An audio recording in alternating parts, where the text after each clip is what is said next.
ইনকিলাব মঞ্চের মুখপাত্র শরীফ ওসমান হাদি ইতিমধ্যে সন্ত্রাসীদের গুলির ঘটনায় মৃত্যুবরণ করেছেন। ইন্না লিল্লাহি ওয়া ইন্না ইলাইহি রাজিউন। আমার জানা বিষয় হলো,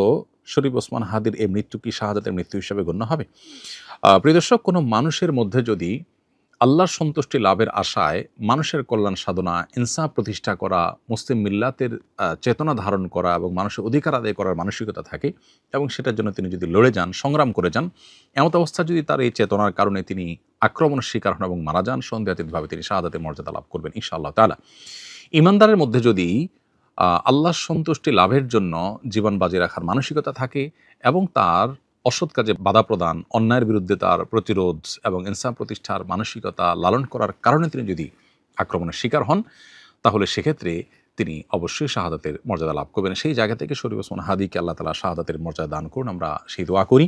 আর এমনিতেই নবী সাল্লাল্লাহু আলাইহি ওয়াসাল্লাম বলেছেন, মান কুতিলা দুনা দামিহি ফাহুয়া শাহীদ। যে ব্যক্তি কারোর হাতে খুন হয়েছে, জীবন রক্ষা করতে গিয়ে তার জীবন খুন হয়েছে, অর্থাৎ সাধারণ ধস্তাধস্তিতে অথবা কোনো ডাকাতের হাতে মারা গেছে, সেও শাহাদাতের মর্যাদা লাভ করেন। তাহলে সেক্ষেত্রে দ্বীনের কথা বা মুসলিম মিল্লাতের কথা বা মুসলিম চেতনার কথা বা ইনসাফের কথা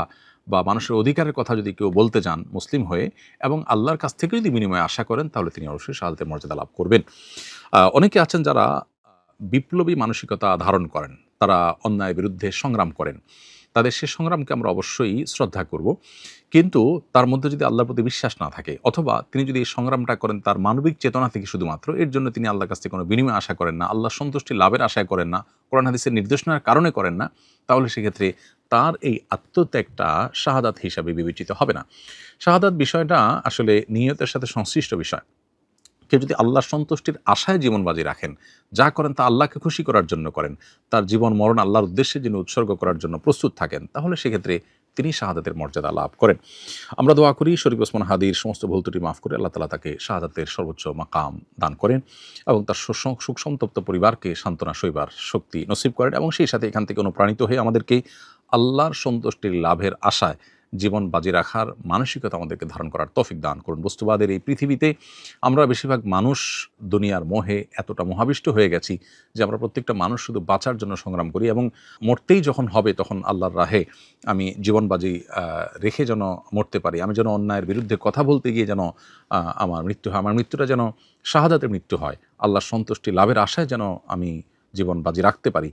সেই চিন্তা সেই চেতনা আমাদের প্রত্যেকটা মানুষের মধ্যে থাকা দরকার, এজ এ ইমানদার মধ্যে থাকা দরকার। আল্লাহ রাব্বুল আলামিন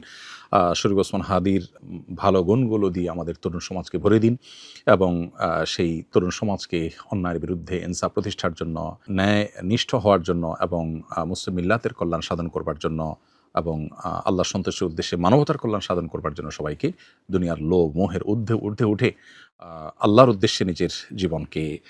উৎসর্গ করার এবং নজরানা পেশ করার তৌফিক আমাদেরকে। সবাই যখন মৃত্যুটাকে ভীষণ ভয় পায়, আমি তখন হাসতে হাসতে আল্লাহর কাছে ভীষণ সন্তুষ্টি নিয়ে পৌঁছতে চাই যে আমি একটা ন্যূনতম ওই জীবনটা লিড করতে পারলাম, যে আমি একটা ইনসাফের হাসি নিয়ে আমি আমার আল্লাহর কাছে পৌঁছতে চাই। আমি ঝঞ্ঝা, আমি ভিতিয়ে ধরিত্রীর বলবীর চির উন্নত মামুষী।